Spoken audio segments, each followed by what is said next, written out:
श्रीमन्नारायण नारायण नारायण गोविंद नारायण नारायण नारायण हरि हरि नारायण नारायण नारायण। श्रीमद्भागवती महापुराणे पारमहंस्यां संहितायां चतुर्थ स्कंदे पुरंजनोपाख्यान षड्विंशोऽध्यायः। यहाँ पर 26वां अध्याय चतुर्थ स्कंद के नारद जी कहते हैं, राजन, एक दिन राजा पुरंजन अपना विशाल धनुष, सोने का कवच और अक्षय का धारण कर अपने 11वें सेनापति के साथ 5 घोड़ों के शीघ्रगामी रथ में बैठकर पंचप्रस्थ नाम के वन में गया। उस रथ में 2 ईशादंड यानी बम्ब, 2 पहिए, 1 धुरी, 3 ध्वज दंड, 5 डोरियां, 1 लगाम, 1 सारथी, 1 बैठने का स्थान और 2 जुए, 5 आयुध और 7 आवरण थे। उस रथ के वह 5 प्रकार की चालों से चलता था। उसका साज सजवाज सब सुनहरा था।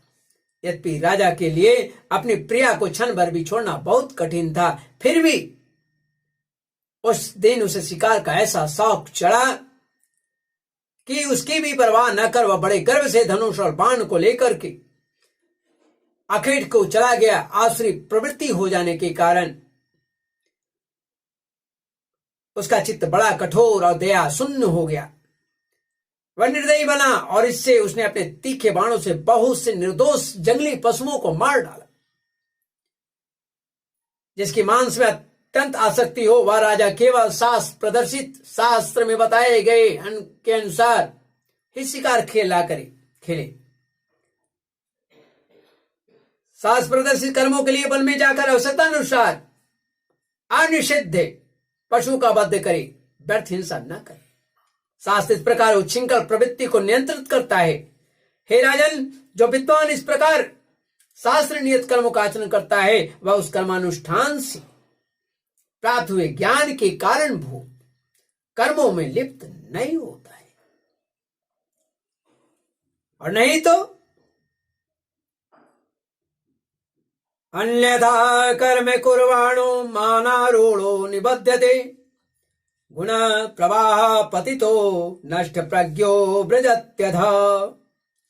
नहीं तो मनमाना कर्म करने से मनुष्य अभिमान के वंशीभूत होकर कर्मों में बंध जाता है, और जब कर्म में बंध जाता है तो गुण प्रवाह रूप संसार चक्र में पड़कर विवेक बुद्धि के नष्ट हो जाने से वह अधम योनियों कुंभ में जन्म लेता है, अधम योनियों को प्राप्त करता है। पुरंजन के पुरंजन जो था, पुरंजन के तरह तरह के पंखों वाले जो बाण थे, वह एक अनेक निर्दोष जीवों का वध करता रहा। बड़े कष्ट से उनके प्राण निकल रहे थे। उसका वह निर्दयता पूर्वक जीव संहार देख करके जो दयालु पुरुष थे, वे बड़े ही दुखी हुए। इससे वे सह नहीं सके। वे निर्दोष पशुएं क्या थे, कौन थे? शशान वारान महिषान गवयान रुरोसल्यकान मेद्यान्यांश विविधान विघ्न नमः मध्यगात। इस प्रकार वहां खरगोश, सुअर, भैंसे, नील गाय, कृष्ण मृग, साई तथा और भी बहुत से मेधे पशुओं का वध करते करते राजा पुरंजन जब बहुत थक गया, तब वह भूख प्यास से अत्यंत शिथिल हो वन से लौटकर राजमहल को आया। स्नान और भोजन से जब निवृत्त हुआ, गंध, चंदन और माला आदि से सुसज्जित तो सभी अंगों में लगाकर सुंदर सुंदर आभूषण पहने, तब उसे अपनी फिर प्रिया की याद आई। वह भोजनादि से तृप्त हृदय में आनंदित होकर, मद से उन्मत्त हुए, काम से व्यतीत होकर अपनी उस सुंदरी भार्या को ढूंढने लगा, किंतु वह कहीं नहीं मिली। तब प्राचीन वरही उस राजा पुरंजय चित्त में कुछ उदास होकर अंतःपुर की स्त्रियों से पूछना शुरू किया कि सुंदरियों, अपनी स्वामिनी के सहित तुम सब पहले की तरह कुशल से हो ना? क्या कारण है आज इस घर की संपत्ति पहले जैसी सुहावनी नहीं जान पड़ती है। घर में माता अथवा पति परायणा भार्या हो तो वह घर बिना पहिए के, अगर भार्या नहीं हो तो वह घर बिना पहिए के रथ के समान हो जाता है। अतः वह सुंदरी कहाँ है? फिर इसमें कौन बुद्धिमान पुरुष उस श्रीहीन घर में रहना चाहेगा?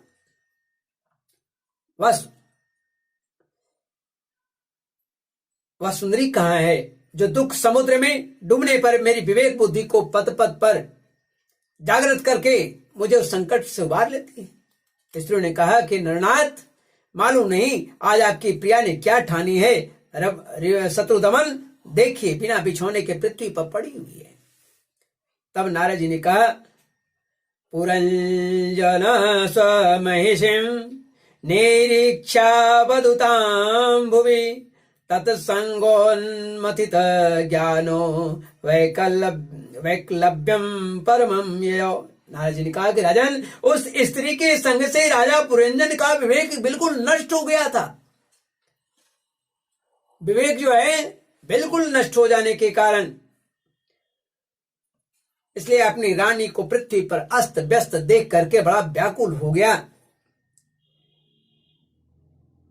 उसे दुखित हृदय से उसे मधुर वचनों से समझाना शुरू किया।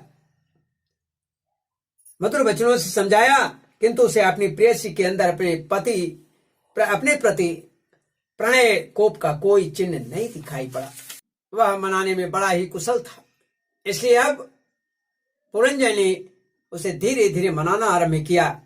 उसने पहले उसके चरण छुए और फिर गोद में बिठाकर बड़े प्यार से कहने लगा। पुरंजय कहता है, राजा पुरंजय वो कहते हैं कि हे सुंदरी, नूनम त्वकृत पुण्यास्ते भृत्या त्वीश्वरा शुभे कृतागस्वात्म सात्कृत्वा शिक्षा दंडम न युंजते।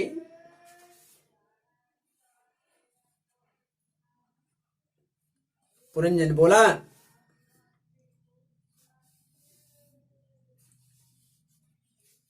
कि सुंदरी, वे सेवक तो निश्चय ही बड़े अभागे हैं जिनके अपराध करने पर स्वामी उन्हें अपना समझाकर, उन्हें अपना समझकर शिक्षा के लिए उचित दंड नहीं देते। सेवक को दिया हुआ स्वामी का दंड तो उस पर बड़ा अनुग्रही होता है। जो मूर्ख हैं उन्हीं को क्रोध के कारण अपने हितकारी स्वामी के किए हुए उस उपकार का पता नहीं चलता। सुंदर दंतावली और मनोहर भावों से शोभा पाने वाली मनस्विनी, अब यह क्रोध दूर करो और एक बार मुझे अपना समझकर प्रणय भार तथा लज्जा से झुका हुआ एवं मधुर मुस्कान में चितवन से सुशोभित अपना मनोहर मुखड़ा दिखाओ। ओ भ्रमर पंक्ति की शान नीली अलकावली, उन्नत नाचकर सुमधुर वाणी के कारण तुम्हारा वह मुखारविंद कैसा मनमोहक जान पड़ता है। वीर पत्नी, यदि किसी दूसरे ने तुम्हारा कोई अपराध किया है तो उसे बताओ। यदि वह अपराधी ब्राह्मण कुल का नहीं है तो मैं उसे अभी दंड देता हूं। मुझे तो भगवान के भक्तों को छोड़कर त्रिलोक में अथवा उससे बाहर ऐसा कोई नहीं दिखाई देता जो तुम्हारा अपराध करके निर्भय और आदर पूर्वक रह सके।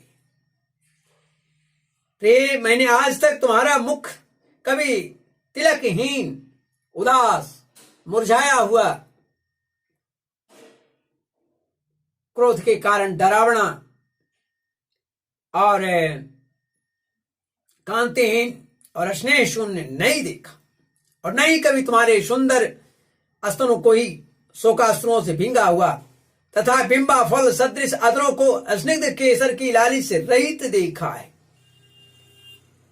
मैं व्यसनवश तुमसे बिना पूछे शिकार खेलने चला गया, इसलिए अवश्य अपराधी हूं। फिर भी अपना समझकर तुम मुझ पर प्रसन्न हो जाओ। कामदेव के विषम वर्णों से अधीर होकर जो सर्वदा अपने अधीन रहता है, उस अपने प्रिय पति को उचित कार्य के लिए भला कौन स्वामिनी स्वीकार नहीं करती।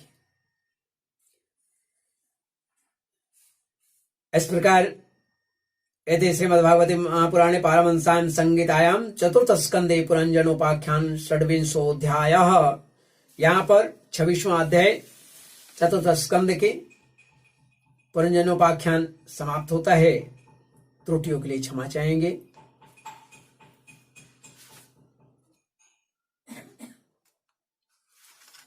श्रीमन्नारायण नारायण नारायण गोविंद नारायण नारायण नारायण हरि हरि नारायण नारायण नारायण।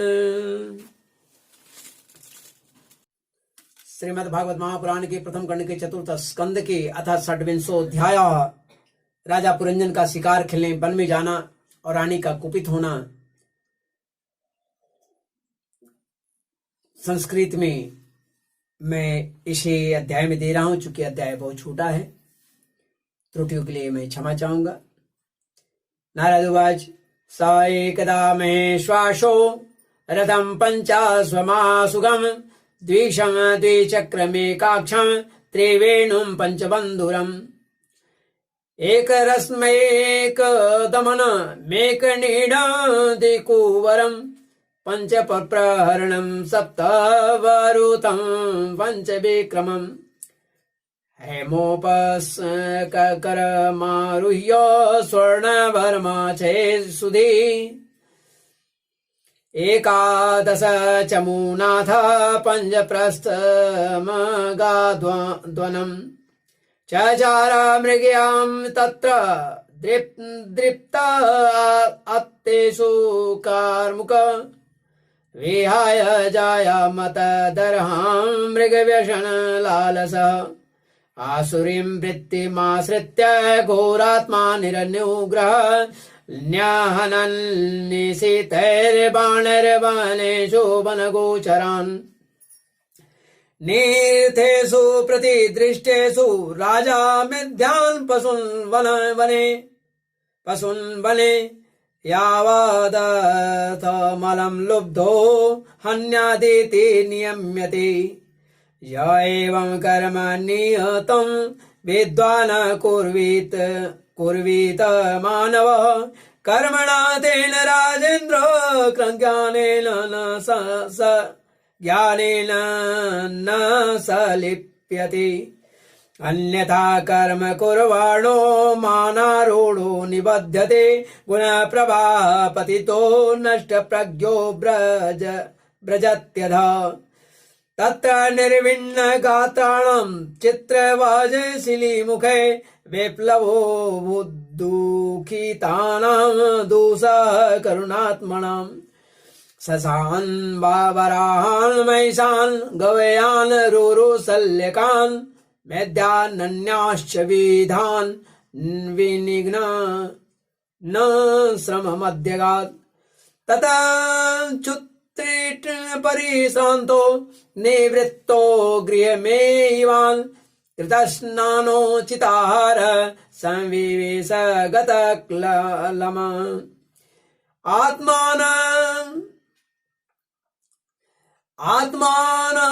आत्मानमर्हयांश्चक्रे धूपालेपस्त्रगादिभिः साध्वलङ्कृत सर्वाङ्गो महिष्यामादधे मनः तृप्तो हृष्ट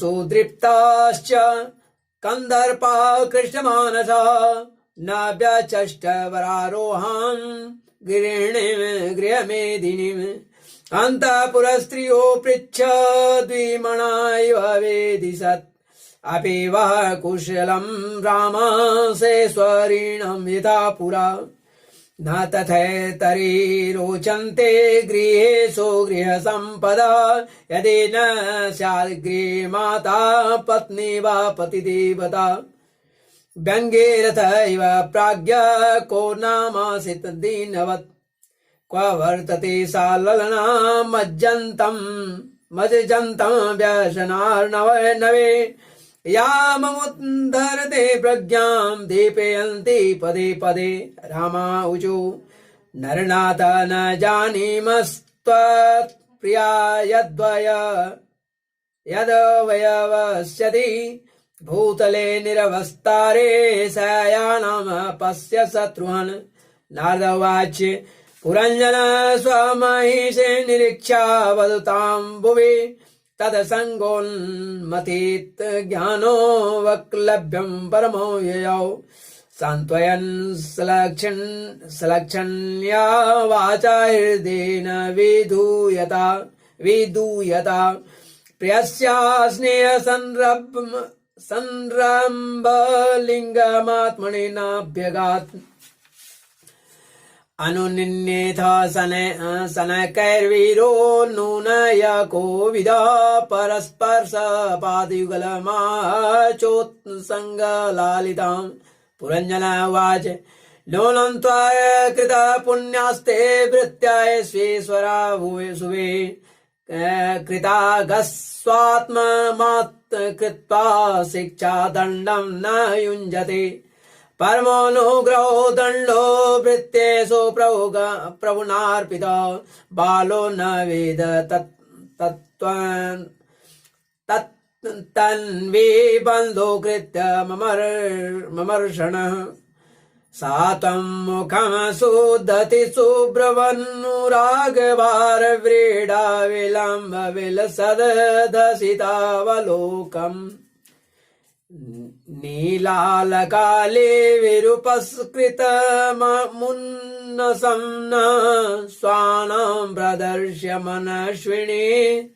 प्रदर्शय मनश्विनी वल्गुवाक्यम्। तस्मिन् ददेद मां तव वीरपत्नी योन्यत्र भूसुरकुलात् कृतकिल्बिषस्तम्। पश्येन भीतभयमुन्मुदितं त्रिलोक्यामन्यत्र भयमुररिपोरितरत्र दासात्। वक्त्रं न ते वितिलकं मलिनं विहर्षं संरम्भ भीममाविमृष्टमपेतरागम्।